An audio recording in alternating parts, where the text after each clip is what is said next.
to The Truth, conversations no one likes to have. I'm your host, Shawana Smiley, and today I'm going to be talking to a mother and a daughter who went through a storm, but God was in the midst of it all. Stay tuned.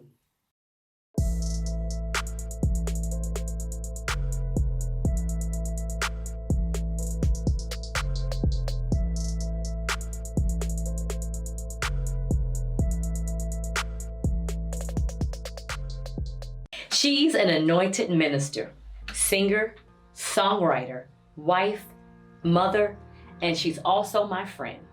Please help me welcome Minister Evangelist Shandra Moore and her beautiful daughter, anointed daughter, Morgan. Thank you guys so much for coming on to the show today. I'm excited. I am so excited to share your story to the world because I really believe what you all went through will help someone else. Yes. A few years ago, actually it was in 2014, I remember because I remember sharing a story where I was at the moment when you were at the doctor Yes. actually. Yes.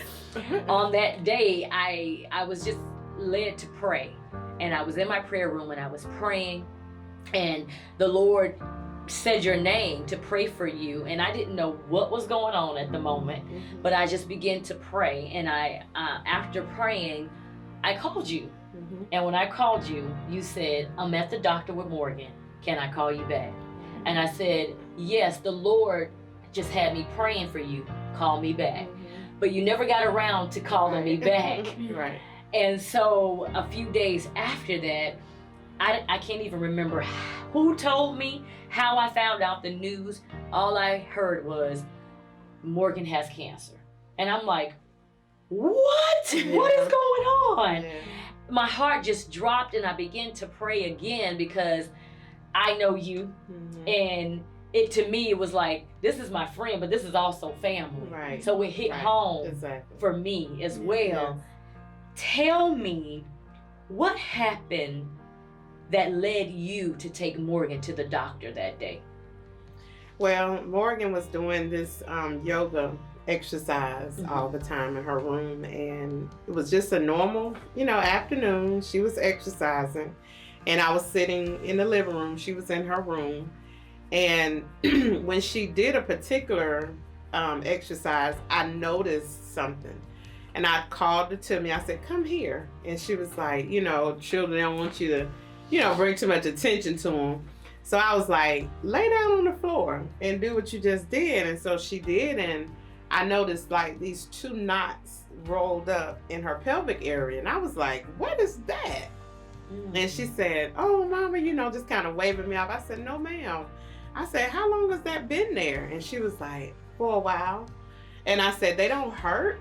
And she was like, no, and I kept pushing on them. Wow. And she made no, enlightenment to it. She didn't flinch. She didn't say, ouch, anything. So I was like, right there, kind of being in the medical field, I kind of knew, I said, that's not good.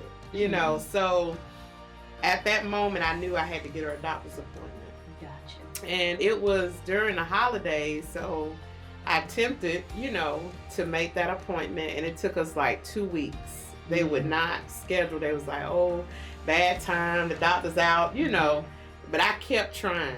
It's like I wouldn't give up. Normally I could have just said, oh, we just won't go. Yes. But it was something in me said, no, we need to get this checked out. It just, for some reason, it just didn't look normal because they were huge. Wow. And once they made the appointment, we ended up getting in. And the thing about it was I saw those 2, but they found 5 more. Wow. And they found one under both of her arms, one above her navel, and one was in her neck. So what exactly did they find? They were actually, they call them lymph nodes. Wow. And they were enlarged. Wow. And so that's a sign that something's going on in your body that's not, natural, and it has to be tested, to make sure it's not cancerous. So that's what led us to having the biopsy done and everything. They removed a piece of tissue from her neck and sent it off. And it was a very short time, because I remember we were at the Martin Luther King parade and they told us we had to leave. That's how I mark it, because I was like, I'm at the parade with my children. You know, it was like, no, you got to get here now. It was like that. And I was like, well, we got to go. And she was sad. And we got there, and the doctor, you know, she just kind of prepared me. Mm-hmm. But she treated me like I was her daughter almost. She grabbed me and she held me close and explained it to me. And she showed me the monitor, and she had cancer everywhere except her major organs. Wow. It had spread over her entire body. Wow. Well, let me ask you, Morgan. When did you notice that those lymph nodes that your mom first seen were there? Do you remember like a time frame where you remember they were there?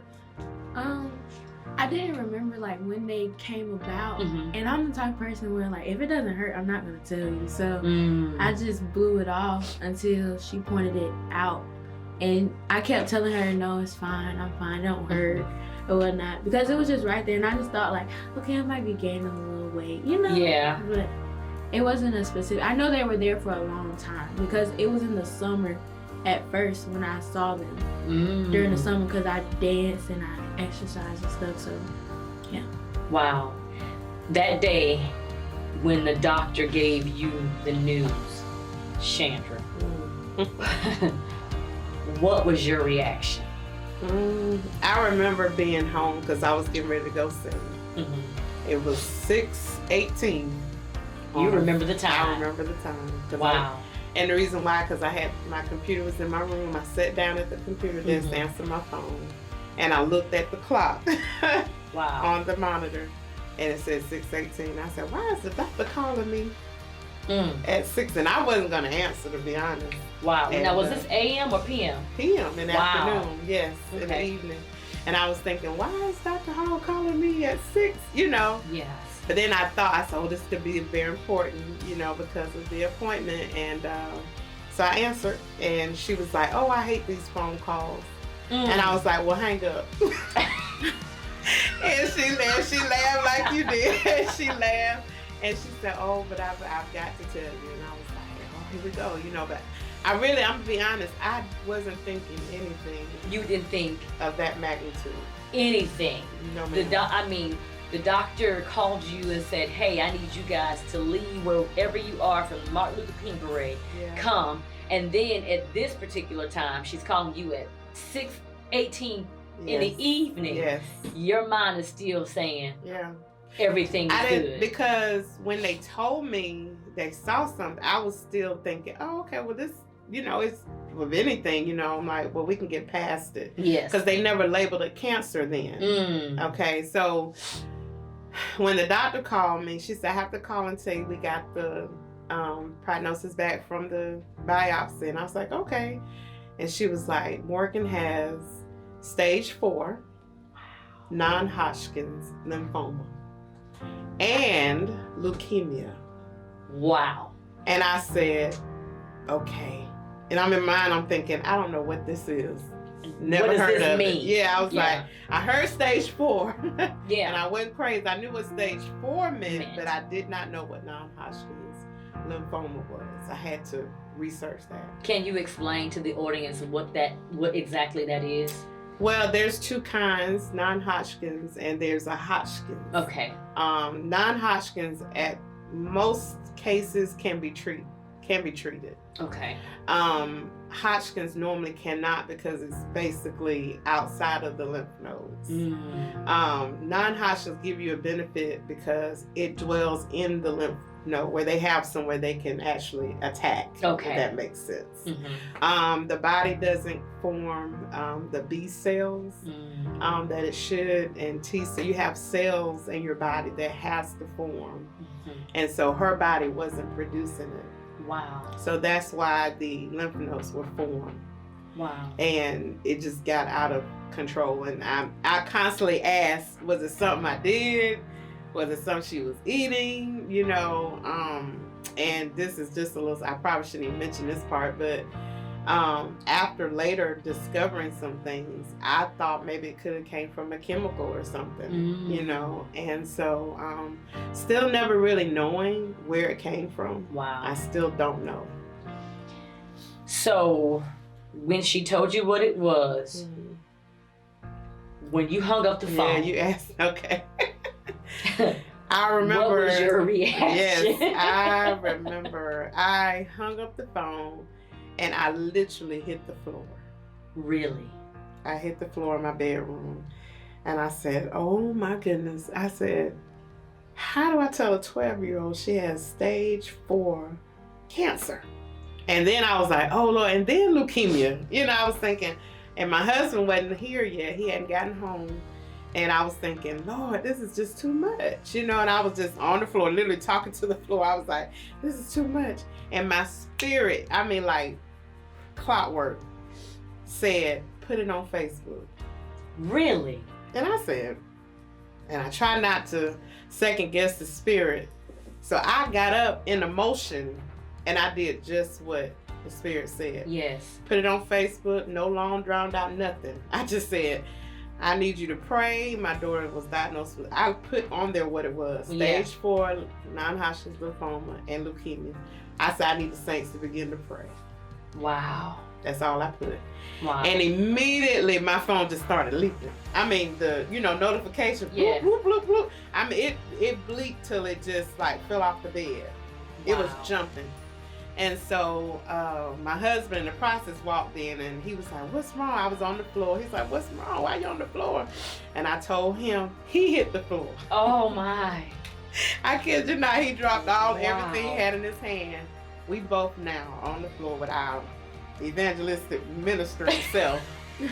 And I'm saying this laughing now, but in all true honesty, I tell people, I said, when it hits your house, my God, you can never say what you won't do. You can never say.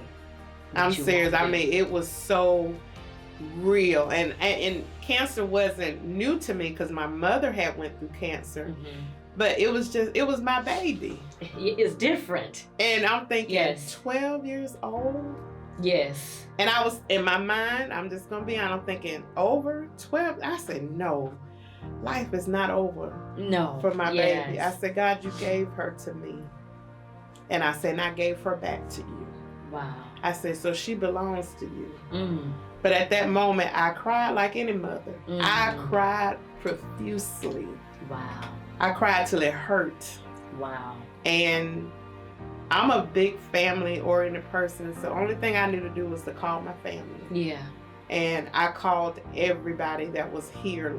And I said, I just need y'all to come. Don't ask no questions. I say, just come. Yes. I said, I'll explain it later. Yeah. And they came, and I knew it was God because my daddy don't come out after the sun fall, and my dad came. Wow. And she said she thought we were just having a get together. Yes, because everybody came to the house. my sisters came in the kitchen, started frying fish, and we were just, it looked like we were just coming together. But I was trying to build it so I could tell her, and I'm like, I know I gotta tell her. Yes. I just didn't know how. And so as I began to just wait for him to, give me the answer, I just became natural. I said, I'm gonna call my family, And so they all came. We were set up in my living room. It was about maybe 8:30 once we all sat down, and I said, and you had not told anyone anything? No one but my husband. Okay. And she sat next to me, and I told her, I said, honey, I really don't know how to say it. I said, but I just got to tell you what the doctor said.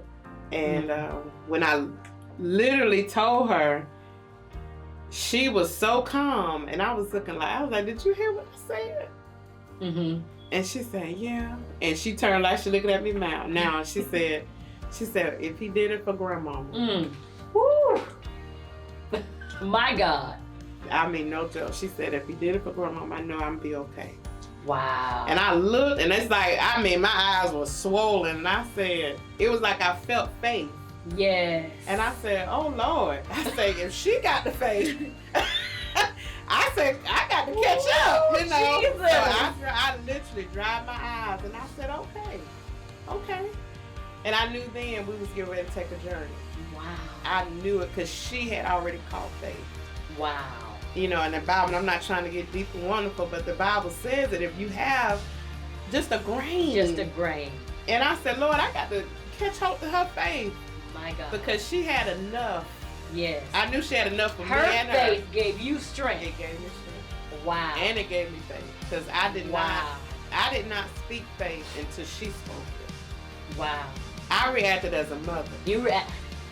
That's what we do. I'm just being real. I reacted as a mother, not an evangelist. Yes. Not a minister. Yes. I reacted as any mother would with their child getting that type of diagnosis. Wow. What were you thinking, Morgan, when she told you? Well, first, I thought, when she told me, I couldn't believe it. Because I was like, cancer? I was like, are you sure? And so then I dwelled on it a little, and I was looking at everybody. And then I looked at my grandma for a long time, and she was just looking at me. And I just looked at Mom, and I was like, Mom, you know, I'm going to be okay. Like, it's all going to work out at the end. Yeah. And so at that moment, I was just like, I still couldn't believe it, and I wasn't prepared for what was going to happen. So I was just like, what happens next? Like, what are we going to do? Yeah. So, yes. It was very foreign. So that was the moment you told everybody. I told everybody. What was the reaction of the family? My mom immediately, I think she just went into a state of grieving. Because she never really bounced back. Wow. For a long time. And my sister, I think she was basically just amazed with my strength. She kept looking at me in awe, like I can't believe you're taking it this way, Yes. And I could see the look on her face, like she was just in awe. My dad, for my dad, it was a wake-up call. Because he, when it's your grandbabies, that's a whole nother thing with grandparents. And I think for him, he immediately, he just changed. It seemed like everything for him became so important. Wow. You know what I'm saying? Like times like that, spending time together, all of that increased.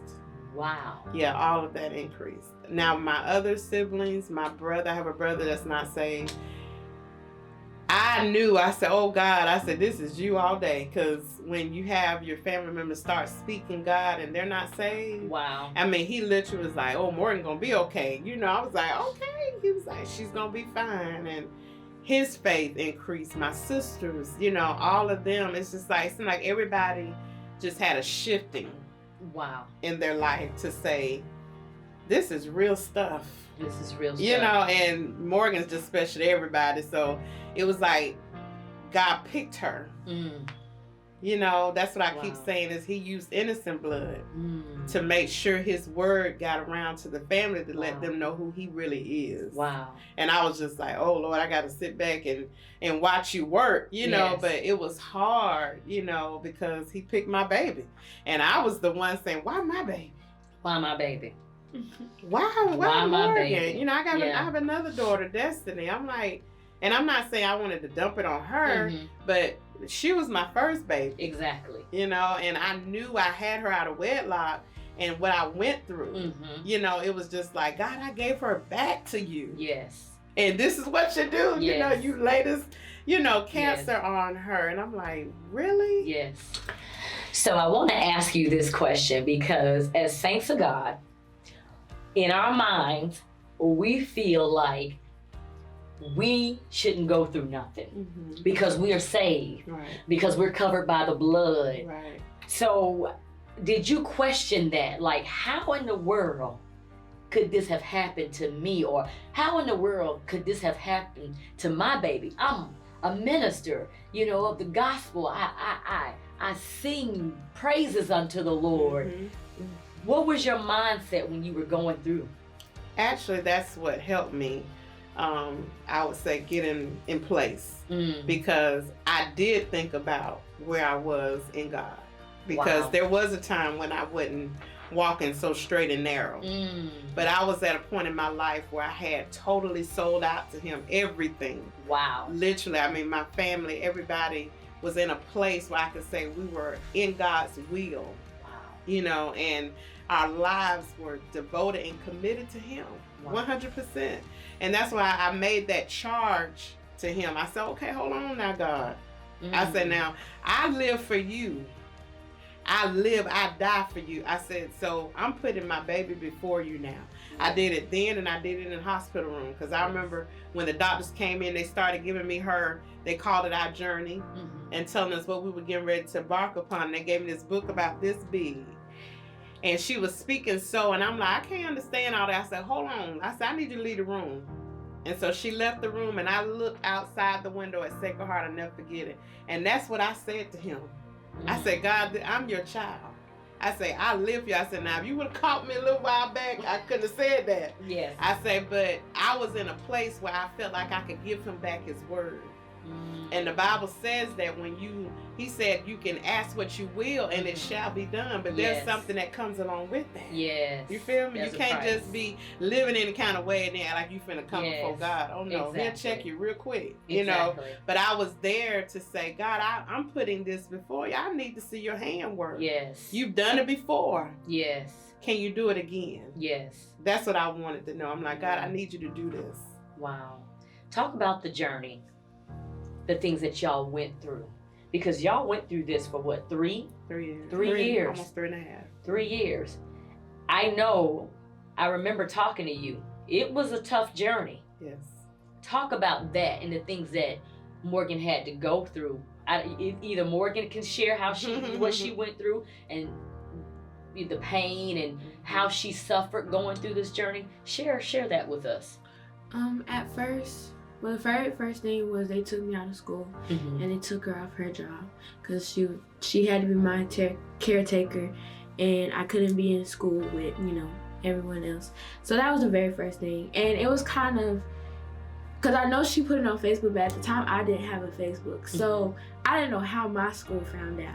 And so I remember going to school, saying goodbye to my teachers, and how someone came to me and was like, so the teacher came to me, she was like, someone spread a rumor that you were dying. And I was like, well, no, I'm very much alive, or whatnot. The teacher said that to you? Yeah, the teacher came to me, and she was wow. like, somebody spread a rumor. And friends was coming to me, but I was just like, okay, well, I'm here, so. Yes. But after that, we had to go through all this stuff, like x-rays and MRIs and to see where the cancer was. And then after that, we had to take our very first hospital stay, which was 30 days. Which was 30 days. And so I remember, like, we made that room like our home, like our house. Yes. It was colorful, it was bright, everything. And what was crazy was I was getting chemo treatment and everything, but my hair didn't start to fall out till like 6 months into it. Wow. So people didn't really realize that I was like really going through. So, and I remember it was like yesterday, it was my birthday, and I wanted braids for my birthday. And so my hair was already like thinning out, but I still wanted braids. And so I got braids. My cousin, she did it, and she was skeptical about doing it because my hair was so thin, but she did it anyway. And I remember taking my braids down, and my hair was just coming out with it. Wow. And so that's when I decided to cut off all my hair, because at that point, it was just peach fuzz on my head. And I remember like yesterday, I posted a picture, and throughout the whole journey, it was just really like a time for me. Like, I know like this was my moment to get to a place where I knew God for myself, and to get to, my God. like, I know at a point in time I had low self-esteem and everything, but I embraced my beauty, even though to some people I probably wasn't beautiful because I was bald, skinny. I got to 90 pounds. That's how small I was. I lost all the weight because of chemotherapy, steroids, the medicine. I was taking 50 to 60 pills a week. Wow. And we were taking chemotherapy like 3 to 5 bags every week. Surgery probably every 2 weeks. So. Whoa, let's stop right there. Surgery? Yeah. Every 2 weeks? Wow. Yeah. They had to go in and make sure it wasn't reaching her bone. So she had a surgery that they going through the spine. Wow. And that was very dangerous. Really? Oh, yes. Because if they had one slight movement, she would have been paralyzed. Wow. So when she was going through all of that, what were you doing? How did your life, your prayer life increase? Your fasting, like what did you do on this journey as you were being there to be supportive of her? I was actually in a learning process. Okay. Because where I thought I knew God, wow, I did not. I found him in a different place. And I think what was so strange, because it was a quiet place. You know, where you used to going to church and you know, you have all this around you, and I'm a singer, you know, you have music going and you have, you know, but in the hospital room, it's a little different, you know, and you're in this cold place and, you know, sickness is all around you. But it was like God was teaching me to have faith, because in the Bible says you're supposed to have faith without sight. Basically, we're supposed to walk by faith, right, and not see so Yeah. much. And he kept telling me, he said, don't be moved by what you see. Wow. That's what he kept encouraging me. I mean, because I would look at her and see the weight loss and see the hair and all that gone. And I kept saying, God, he said, don't be moved by what you see. And I would have to continue to speak to her, encourage her, as well as in myself. Yes. You know, to say, okay, don't be a lie. Don't try to encourage her and then you not have it. Yes. So it's like I had to have it first. It's like he would give it to me first. And I remember the moment she asked me to let her die. I'll never forget that. What? She asked me, we were in the hospital, Wow. and she couldn't eat. And she wasn't eating anything.